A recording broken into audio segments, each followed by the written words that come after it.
Hello hello. Today is the last class. अब 10 दिन 11वीं कक्षा। आज 11वीं कक्षा है ना, एक दिन बढ़ गया।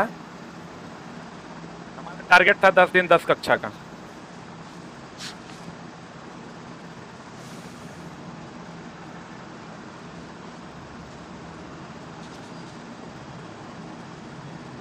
शुरू करें। कुछ अच्छे अच्छे फैक्ट्स को हम लोग यहाँ बायोलॉजी में पढ़ेंगे। पहला क्वेश्चन है आपका अगले का, दैट इज स्केलेटन सिस्टम का। कौन सिस्टम का? ह्यूमरस अस्थि कहां पाया जाता है? देखो कहां पाया जाता है? जांग में, कि ऊपरी भुजा में, क्या अग्र में, कि पिंडली में? क्या आंसर बताओ, कितने लोग ए नंबर के फेवर में? द राइट आंसर इज ऊपरी भुजा। आंसर इसका क्या हो जाएगा दोस्त मेरे? ऊपरी भुजा। जांग में तो फीमर पाया जाता है, अग्र भुजा में अल्ना रेडियस पाया जाता है। क्या पाया जाता है? Ulna radius. ये आपके काम का नहीं है। एक होता है जानुका हड्डी, नाम सुने हो? फीमर, जानुका हड्डी कहते हैं पटेला को। अभी घुटना में जो है ये ऐसे ऐसे करके ऐसे ऐसे होता है, गोल वाला चक्री रहता है। ये बताओ ये कौन सा ऐसा हड्डी है जो बच्चों में नहीं पाया जाता है? बच्चों के जन्म के समय नहीं पाया जाता है। द नेम ऑफ द हड्डी है जानुका हड्डी। कौन हड्डी? जानुका हड्डी बच्चों के जन्म के समय नहीं होता है। यह जन्म के 2 से 5 साल बाद होता है। 2 से 5 साल बाद होता है। कौन हड्डी? जानुका हड्डी। किसमें? बच्चों में। जानुका हड्डी आप कभी अपने घुटने पे देखिएगा, कोई चक्री टाइप का रखा हुआ रहता है, उसी को हम लोग जानुका हड्डी या पटेला कहते हैं। जो जन्म के कितना दिन बाद? 2 से 5 साल बाद। और ह्यूमरस कहां पाया जाता है? ऊपरी भुजा में। जांग में क्या पाया जाता है? फीमर। अग्र भुजा में क्या पाया जाता है? Ulna radius. और दोस्त मेरे जानुका हड्डी बच्चों में पाया नहीं जाता है। ये कब डेवलप होता है? 2 से 5 साल बाद। अब बताओ कौन सा ऐसा ग्रंथि है जो सबसे बड़ा होता है बच्चों में? Thymus gland. नाम सुने हो? थाइमस ग्रंथि एंटीबॉडी जनरेट करता है। क्या जनरेट करता है? थाइमस ग्लैंड एंटीबॉडी उत्पन्न करता है। एंटीबॉडी उत्पन्न करता। और यह बच्चों में, यह बचपन में बड़ा होता है। बचपन में बड़ा होता है। यह बचपन में क्या होता है? बड़ा होता है। और यह क्या जनरेट करता है? एंटीबॉडी। इसलिए देखिएगा जवान, बचपन से जवानी तक आप बीमार कम पड़ते हैं, और जैसे ही आपका 40-45 पार कर जाएगा, जो कि लगभग कर गया है, तो अब आप बीमार होना शुरू हो जाइएगा। Write down. कौन ग्रंथि? थाइमस ग्रंथि। कौन ग्रंथि? जल्दी। थाइमस ग्लैंड जो है ये बच्चों में ही पाया जाता है, और जानुका हड्डी बच्चों में पाया नहीं जाता है।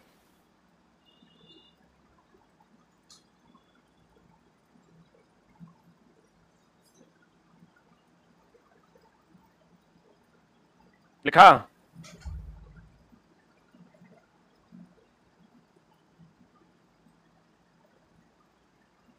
थाइमस ग्रंथि एंटीबॉडी उत्पन्न करता है, और यह कहां पाया, कब बड़ा होता है? बचपन में।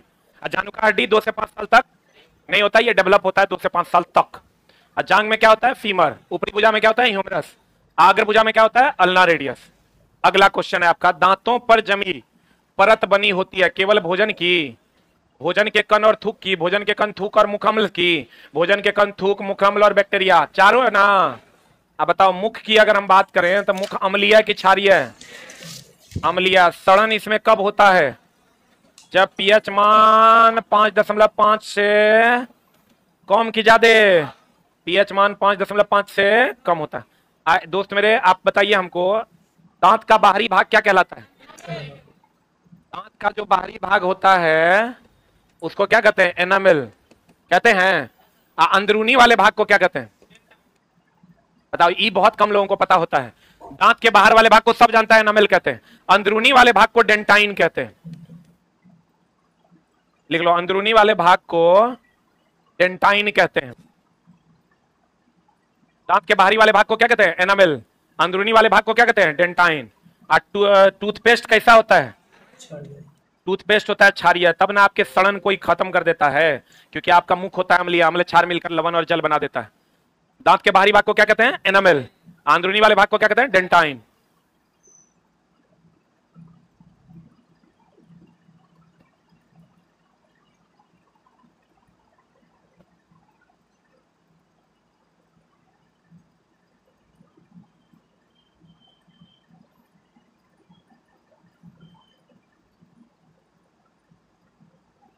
हो गया?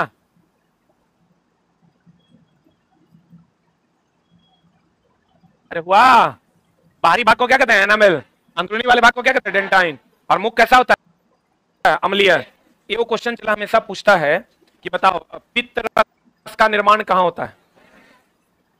पित्त रस का निर्माण कहां होता है? पित्ताशय में ना। एक ऑप्शन है पित्ताशय में, और दूसरा ऑप्शन है यकृत में। कहां होता है बता? पित्त रस का निर्माण होता है यकृत में, जमा होता है पित्ताशय में। अच्छा बताओ तो मूत्र का निर्माण कहां होता है? इसमें बच्चा बड़ा कंफ्यूज करता है। मूत्र का निर्माण यकृत में कि किडनी में? कितने लोग यकृत के फेवर में है? Raise your hand. कितने लोग किडनी के फेवर में है? The right answer is kidney. ये ध्यान रखना, मूत्र का निर्माण कहां होता है? किडनी में, यकृत में नहीं। अब पित्त रस का निर्माण कहां होता है? यकृत में। पित्ताशय में जाकर वो क्या होता है? जमा होता है। अब पित्त रस वसा का पाइसीकरण करता है। क्या करता है? वसा का पाइसीकरण करता है।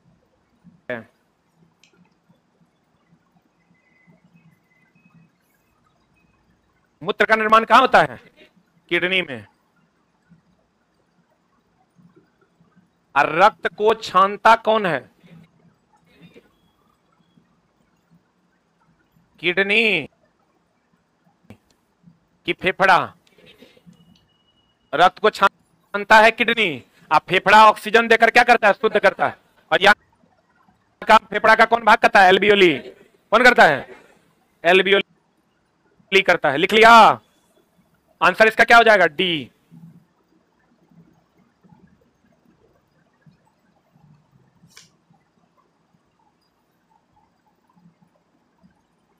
अगला अगला, वह महिला जो बच्चे को जन्म देने वाली है के लिए सर्वोत्तम विकल्प कौन है? ये हम बताए थे टेस्ट में, बताओ। प्रशिक्षित नर्स की मदद लेना, बच्चे के निकास के लिए सर्जरी कराना, सुविधा संपन्न अस्पताल में जाना। सी फॉर कैट ना। आंसर हो जाएगा इसका सी फॉर कैट। पता चला पुष्पी पौधे के जनन अवस्थाओं का सही क्रम क्या है? देखो हमारे पास क्या होता है, चला हम इसको अच्छे से समझाते हैं, बढ़िया समझ लो। एगो मेल हो गया, आई क्या हो गया? फीमेल। बताओ मेल और फीमेल। मेल के पास 44 प्लस XX की XY, अब फीमेल के पास 44 प्लस XX।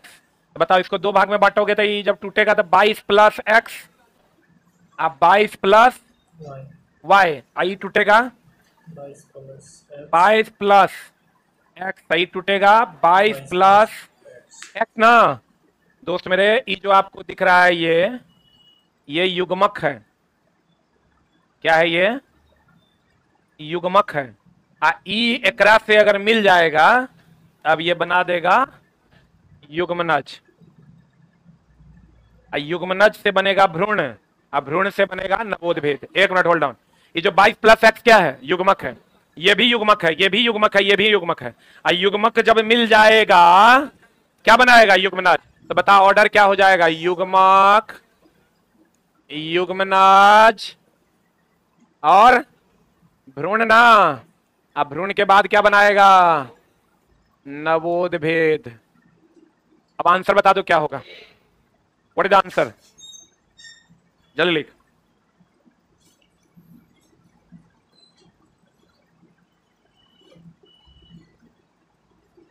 तब में हम लोग पढ़ते हैं कितने गुण सूत्र? 46 ना। बोलन दे।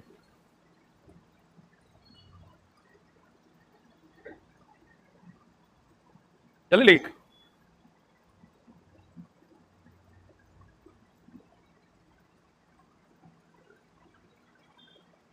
लेकिन कुछ जगहों पर चला 47 क्रोमोसोम भी पाया जाता। बताओ कहां? एगो डाउन सिंड्रोम नाम सुने हो? डाउन सिंड्रोम में कितने गुणसूत्र के कारण होता है? 47। पटाउ सिंड्रोम का नाम सुने हो? उसमें भी 47। लिख लो। ये लिख लिया?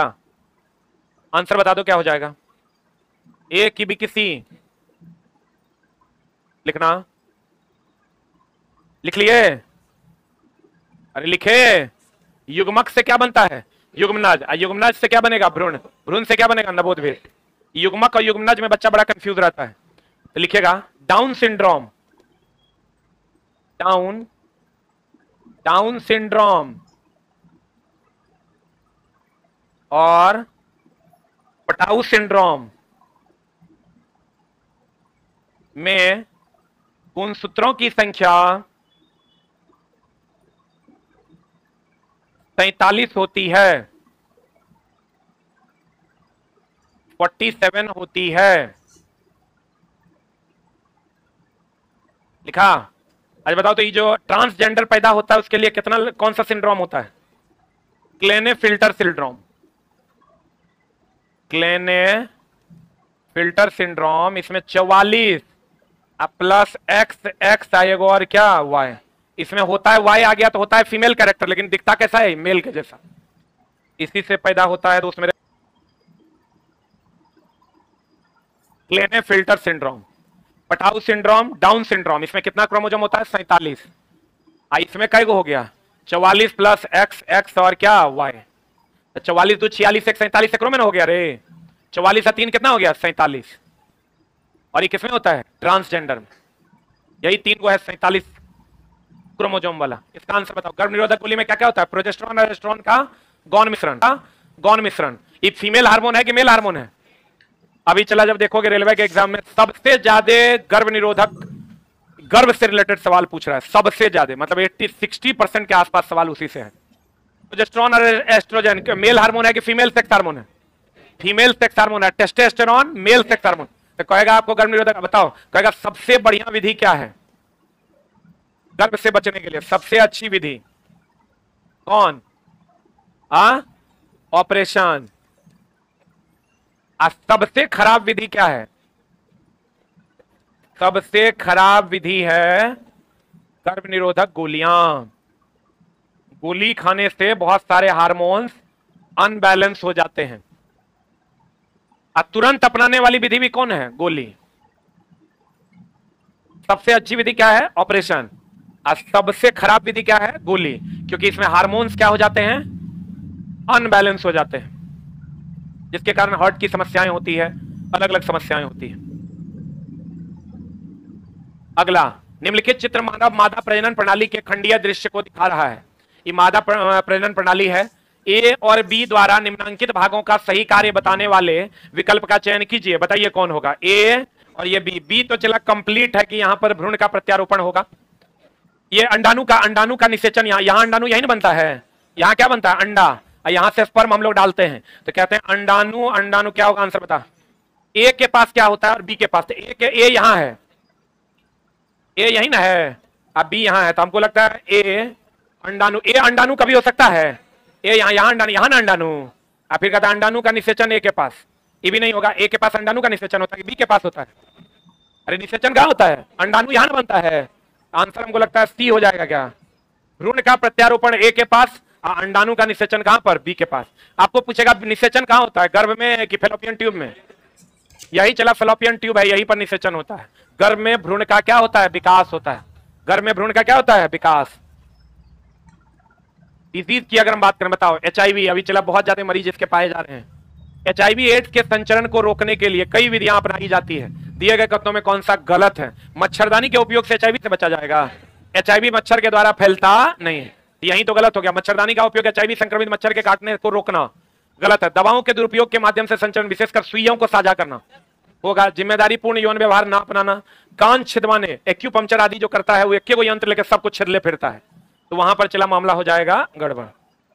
यदि आप छोटे से भीड़ भाड़ वाले कम हवादार घर में रह रहे हो, तो आपको निम्नलिखित में से कौन सा रोग होने की संभावना है? बहुत सारा बच्चा इसमें कैंसर मार देता है। आंसर क्या हो जाएगा? वायु वहित रोग। कैंसर होता है किस बैक्टीरिया? जीवाणु रोग है, जीवाणु जनित की विषाणु जनित? बताओ, विषाणु जनित रोगों का कोई इलाज नहीं है, जल्दी बताओ क्या होगा आंसर? एड्स तो विषाणु जनित है, ये बताओ जीवाणु जनित है कि विषाणु जनित? जल्दी बताओ ऑनलाइन वालों। कैंसर जो है जीवाणु जनित है। कौन जीवाणु से होता है? कार्सिनोजेनिक जीवाणु से होता है। कार्सिनोजेनिक जीवाणु से होता है कौन? कैंसर। हैजा जीवाणु जनित है कि विषाणु जनित? हैजा किससे होता है? अरे चोटाइक्रो में डाउट है जा, बताओ किससे होता है? अगर बाई गेम माए है जा, किससे होता है? कितना लोग जीवाणु के फेवर में है और कितना लोग विषाणु के फेवर में है? आई रे बा, हैजा जीवाणु जनित रोग है रे। 71 बार पढ़ा होगा, 100 बार पढ़ा होगा। हैजा वायरस से होता है, पता नहीं, हाँ तुम्ही लोग को पता होगा। वायु वहित रोग में लिखना एस्बेस्टोसिस। वायु वहित रोग में कौन अंग प्रभावित होता है? फेफड़ा।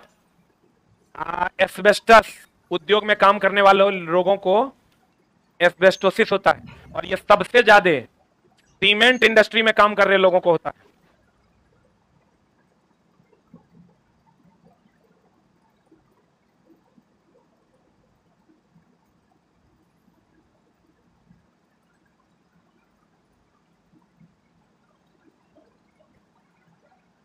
हो गया? अरे हुआ? हैजा किससे होता है? जीवाणु से। विब्रियो कोलेरी सुना है कि नहीं? बैक्टीरिया था वो। वायु वहित रोग में क्या प्रभावित होता है? फेफड़ा। एस्बेस्टोसिस, सीमेंट उद्योग में काम करने वाले लोगों को वायु वहित रोग होता है। अब बताओ पेट्रोल से क्या होता है? पेट्रोल से, पेट्रोल के जलने से कैंसर होता है कि वायु वहित रोग की एड्स की हैजा? हाँ, किसके कारण?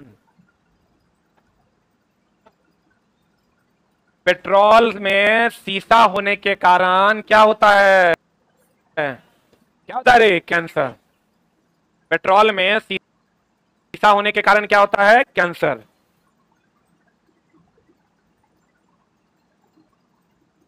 आर्सेनिक से क्या होता है? आर्सेनिक से दोस्त मेरे ब्रेन ट्यूमर भी होता है। अब ब्रेन ट्यूमर नहीं रहे तो क्या मरना है? कैंसर भी होता है। और ये कहां पाया जाता है? पानी में। इसीलिए किसी किसी खास खास जगहों पर देखना अधिकतर लोग कैंसर से मरते हैं, क्योंकि वहां नीचे पानी में क्या होता है? आर्सेनिक। वो पीते हैं, उनको लगता है कि ऐसा क्यों हो रहा है, पता नहीं चलता है। अगला बता, कौन सा विषाणु रोग नहीं है? ये तो बता दे, अभी तुरंत बता दिया, बता। डेंगू, एड्स, इन्फ्लुएंजा, टाइफाइड मार दें, विषाणु जनित है। अच्छा बताओ, विषाणु जनित रोगों का इलाज संभव है? उसकी गोलियां आती है, सिर्फ टीके आते हैं। क्यों?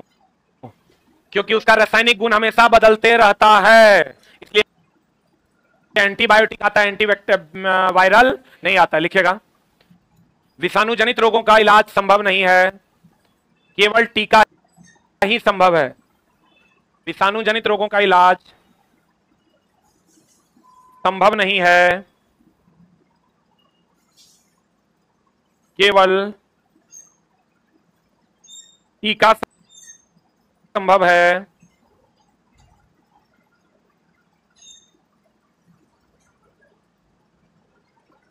केवल टीका संभव है, क्योंकि विषाणु पल पल अपनी रासायनिक गतिविधियों को बदल लेता है। पल पल अपनी रासायनिक गतिविधियों को बदल लेता है,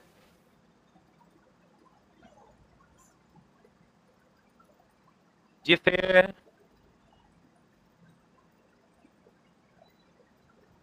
म्यूटेशन कहते हैं।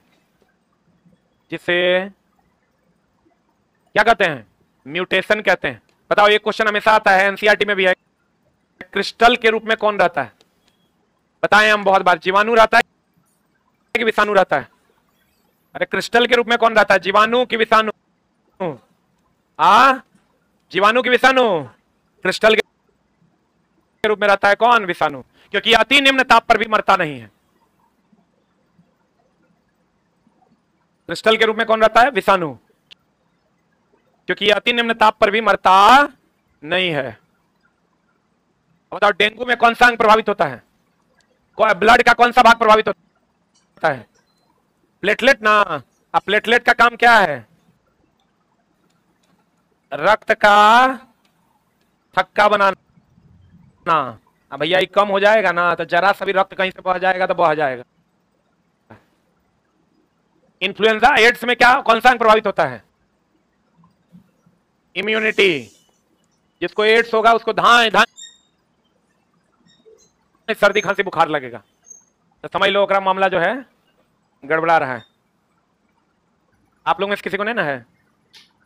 होगा भी तो पता नहीं चलेगा। आगे बढ़ने होना आप लोग को नहीं होगा, लेकिन चला ये सबसे ज्यादा फैल रहा है ट्रक ड्राइवर्स वगैरह, प्रोस्टिट्यूट्स वगैरह से ये सबसे ज्यादा तेजी से फैल रहा है। बाकी नॉर्मल ऐसा नहीं है कि सबको हो रहा है। जो लोग बाहर वगैरह जाते हैं तो प्रोस्टिट्यूट्स वगैरह के पास जाने से ये ज्यादा से ज्यादा फैल रहा है। और ऐसा नहीं कि अनाधुन फैल रहा है, लेकिन अब सबसे ज्यादा हमको लगता है टॉप 3 स्टेट में बिहार है, क्योंकि यहाँ लोग मजदूरी करने बाहर जाते हैं, तो वो सारी समस्याएं हो रही है। जीका वायरस कहां से मनुष्य में संचरित होता है? कहां से? मच्छर से। इसमें क्या होता है? बुखार लगता है। जीका वायरस अगर काट लेगा, जीका वायरस से क्या लगता है दोस्त मेरे? बुखार होता है। और ये कहां से फैलता है? मच्छर से। कहां से फैलता है? मच्छर से। और हीमोफीलिया, हीमोफीलिया क्या है? अभी चला यहाँ तो हीमोफीलिया नहीं ना है। हम 2010 में हीमोफीलिया इराडिकेशन प्रोग्राम चलाए थे अपने कॉलेज के आसपास। उड़ीसा में जब आप जाइएगा ना, तो उड़ीसा में दूल्हा दुल्हन दोनों को हीमोफीलिया रहता है। हाथी पांव रोग जकरा कहते हैं। इतना मोटा मोटा पैर, बुखार लगना, फलना होना, चिल्ला होना आम बात है। और कहीं से कोई दिक्कत, अब यहाँ किसी का पैर इतना मोटा हो जाए, घाव वाव हो जाए, कितना खराब लगेगा। अब वहां लोगों के लिए लगता था कि हमको लगता था, देखते थे कि एकदम नॉर्मल है, क्योंकि भैया एकरो है अब ओकरो है। हम वहां रूम लेकर रहते थे। अब मच्छर के काटने से होता है। तुम समझ लो हम किस स्थिति में जी रहे होंगे। हमको लगा कि वो लोग क्या करता था ना, कहीं रोड पे सूत गया, कहीं मच्छरवा पे सूत गया। अब एगो मच्छर जिसको है उसको काटा, और फिर उसको काट के फिर उसको काटा जिसको नहीं है। अब मच्छर इसका वाहक है, मामला गड़बड़ा नहीं जाएगा। तुम समझो हम 4 साल जो रहे, जस्ट कॉलेज था इसके जस्ट बाहर में रूम लेकर रहते थे। उल्टी उल्टी लग रहा है, जाओ जाओ जाओ, देखना कुछ है ना। अब मामला क्या था? मामला क्या था चला कि वहां हम गए को शादी में, तो वहां दूल्हों को था और दुल्हनों को था। तो हम फिर वहां मच्छरदानी सबको दे दे के बहुत एक फाइलेरिया इराडिकेशन प्रोग्राम चलाए थे। सब कॉलेज में चंदा किए थे, 80 को मच्छरदानी बांटे थे। हम अपना चला मच्छरदानी से, चाहे कितनो गर्मी रहे, 24/7 में मेरे बेड पर मच्छरदानी ऑन रहता था। खाना भी उसी के अंदर खाते थे, क्योंकि और कहीं जा नहीं सकते थे, क्योंकि कहीं भी जाएंगे तो उड़ीसा में उस वहां पर फाइलेरिया बहुत ज्यादा फैला हुआ था। नाम कैंसिल कर नहीं सकते थे, पैसा लगा हुआ था, और हाथी पांव रोग हो जाता थी तो बहुत बड़ा बवंडर हो जाता। हम चला 24/7 मच्छरदानी के अंदर को छोटका पंखा रख लेते, छोटका पंखा को मच्छरदानी के अंदर घुसा लेते थे, उसी में सोना उठना, बाकी सब तो बाहर होता था। अब देखो कहता है हीमोफीलिया इसलिए चला बहुत भयानक बीमारी है, ये मच्छरों के काटने से होता है। कौन मच्छर? क्यूलेक्स, नाम सुना है? बहुत सारे मच्छर के काटने से होता है। कहता है हीमोफीलिया क्या है? यह एक रोग है जो रक्त का थक्का उत्पन्न करने वाले कारकों के लिए जिम्मेदार जिन की अनुपस्थिति के कारण होता है। आंसर बता क्या होगा? ए कि बी कि सी? बड़े आंसर। अगला देखो, यह एक ऐसा रोग है जिसमें अतिरिक्त हीमोग्लोबिन का उत्पादन होता है। जुल्मे हो जाएगा। यह एक ऐसा रोग है जिसमें सफेद रक्त कोशिकाएं कैंसर बन जाती है। यह भी नहीं है। यह एक रोग है जो विटामिन के की कमी के कारण होता है। यह भी नहीं है। आंसर हो जाएगा ए। देख लो ये क्या होता है, रक्त का थक्का उत्पन्न करने वाले कारकों के लिए जिम्मेदार जिनकी अनुपस्थित हो जाते हैं, मतलब रक्त का थक्का बनता नहीं है, तो उससे पीड़ित लोगों को विटामिन के की टेबलेट दिए जाते हैं, जिससे उसका प्लेटलेट लेवल बढ़ सके। विटामिन के भी रक्त का थक्का बनाता है, तो विटामिन के अगर मिल जाएगा उसको रक्त का थक्का बनेगा, ना तो धीरे धीरे वो एब्सेंट हो जाता है। बहुत लोग ऑपरेशन करवाते हैं, फिर फूल जाता है, मतलब नर्क वाला जिंदगी है वो। और ये इसका वाहक कौन है? मच्छर। कौन है? बिहार में ये फैला हुआ नहीं है। और इस रोग का दूसरा नाम क्या है? हाथी पांव रोग। कौन रोग है? मिलावटी हाँ ना, ये कौन बोल दिया? जेनेटिक नहीं है। हीमोफीलिया जो है दोस्तों, तब तो जुल्म हो जाएगा। तब बच के क्या करोगे? अगर जेनेटिक हो जाएगा तो दोस्त मेरे कुछ अंश लेकिन प्रभाव देखो, बहुत सारे ऐसी बीमारियां हैं, जैसे कैंसर को लोग जेनेटिक नहीं मानते, लेकिन ऐसा कहा जाता है कि पिता में अगर होता है तो बेटा में हो जाता है। तो कुछ अंश तक जो है, क्योंकि क्रोमोजोम को अभी भी लोग चला समझ नहीं पाया, वैज्ञानिक भी नहीं समझ पाए, कुछ अंश तक जो है ट्रांजैक्शन होता है, लेकिन बहुत ज्यादा नहीं होता है। इसलिए कैंसर को भी हम लोग जेनेटिक में रखे हैं क्या? कैंसर को जेनेटिक लेकिन होता है कि नहीं? बाप को होता है, बेटा को हो जाता है। तो कहते हैं दोस्त मेरे, मिलावटी सरसों के तेल, बीजेपी के समय हुआ था ही चला, जब अटल बिहारी वाजपेयी जी थे उस टाइम में सरसों का तेल में क्या हुआ था, लोग जो भी खा रहे थे उनको बुखार उखार आ रहा था भयानक। उसमें हो क्या रहा था? अच्छा चला, अभी जो हम लोग सरसों का तेल खा रहे हैं, क्या वो सरसों का तेल है? धारा, वो पाम ऑयल है। क्या है वो? पाम। आप कहिएगा पाम ऑयल क्या होता है? चला, वो पाम ऑयल होता है खजूर का ही एक अलग प्रजाति है, उसी से तेल बनता है जो हम लोग खा रहे हैं। हम लोग क्या सोचते हैं? सरसों का तेल। इस बीच में थोड़ा दिन पहले देखना, मोदी जी के टाइम में ही सरसों के तेल का कीमत बहुत ज्यादा बढ़ गया था। वो पाम ऑयल का इंपोर्ट पे थोड़ा गड़बड़ी कर दिए थे, जहां जिसके कारण जो है रेट बहुत ज्यादा 220 टका या 250 रुपए की लीटर हो गया था। पाम ऑयल को ही हम लोग अभी सरसों के तेल के जैसा खाते हैं, और चलाओ कार्सिनोजेनिक भी है, लेकिन हम लोग खाते हैं चूंकि वो बहुत ज्यादा कार्सिनोजेनिक नहीं है। अगर हो सके तो शुद्ध सरसों का तेल ही खाना चाहिए अपने से पेरा के। लेकिन किसको, अब तो गांव घर में लोग सरसों उगाना छोड़ दिया, थोड़ा बहुत उगाता है। तो सरसों का तेल अगर आप खाते हैं तो वो ज्यादा बेहतर है। हम लोग जो अभी खा रहे हैं धारा, पूर्णतया शुद्ध सरसों का तेल, वो हम लोग एक्चुअल में क्या खाते हैं? Palm oil. और देखना उस पर लिखा रहता है मस्टर्ड ऑयल। मस्टर्ड ऑयल लिखा रहता है। मस्टर्ड गैस सल्फर का यौगिक हुआ करता था, जो प्रथम विश्व युद्ध के समय यूज हुआ था, और जिससे फफोला उत्पन्न होता था, फोड़ा फुंसी हो जाता था, और ये मस्टर्ड ऑयल है। तो जब भी चला कोशिश करना, जब तुम्हारे पास पैसा आएगा तो सरसों का तेल पेरा के खाने के लिए। लेकिन हम लोग अभी क्या खा रहे हैं? Palm oil. तो कहता है मिलावटी सरसों के तेल में पके भोजन को खाने वाले लोगों में होने वाली खतरनाक ड्रॉप्सी में क्या होता था? सूजन आ जाता था। ड्रॉप्सी नामक बीमारी फैल गई थी, बुखार आ जाता था। ड्रॉप्सी का कारण निम्न में से कौन सा नहीं है? हो सकता है जैसा कि भारत में हुआ था, और ये आंसर हो जाएगा अर्जिनोमोन तेल का मिलावट। अर्जिमोन हम लोग खाते हैं, चला उसके मिलाने से ही नहीं होता है। बाकी सरसों के तेल में साइनाइड का, धान की भूसी का तेल का मिलना, उजला रंग करने वाला मिलावट, ये सब मिला दोगे तो ड्रॉप्सी नामक सिंड्रोम हो जाता है, और इससे सूजन या क्या होता है? बुखार होता है। सूजन या क्या होता है? बुखार होता है। खत्म हो गया। आज बताओ चला, आम में कौन सा विटामिन? ए की बी। आप पके आम में,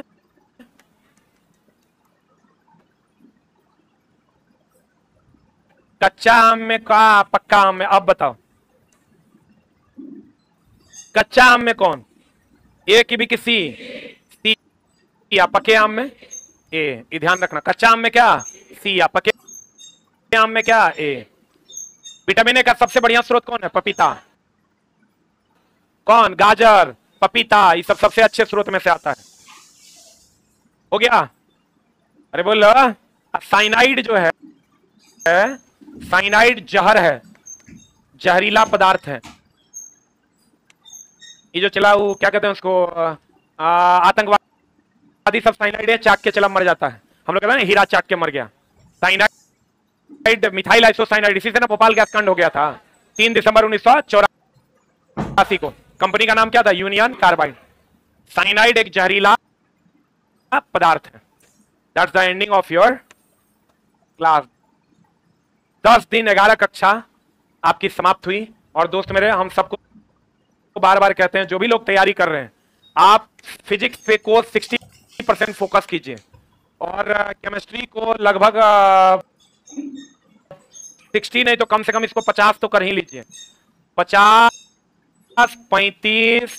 आप बायो को कितना परसेंट? 15%। ये आपका रेलवे का सिलेबस है, प्रीवियस ईयर पलट के देखिएगा। उसी हिसाब से मैक्सिमम कंसंट्रेशन आपका होना चाहिए फिजिक्स एंड केमिस्ट्री पे। और दोस्त मेरे, हम आपको बता दें, अगर आप कहिएगा सर अब कल से तो बंद हो जाएगा, कल से बंद जरूर होगा, लेकिन इसका दूसरा फेज भी आएगा। अगर आप लोग चाहते हैं दूसरा फेज आए इसका, पहले तो हमको ये बताइए आपको क्लास कैसा लग रहा है? पक्का कुछ सुधार हो रहा है? ऑनलाइन वालों, अगर आपको क्लास अच्छा लगा तो एक बार 8 टाइप कर दीजिए, और अगर क्लास खराब लगा तो दिल करता है 6 टाइप कर दीजिए। बिल्कुल फ्री क्लास थी दोस्त मेरे, और उम्मीद करेंगे कि बहुत सारा चीज आप सीखे होंगे। और आगे भी अब हम आगे जो ला रहे हैं फेज, उसमें भी कुछ अच्छे अच्छे टॉपिक को कवर करेंगे।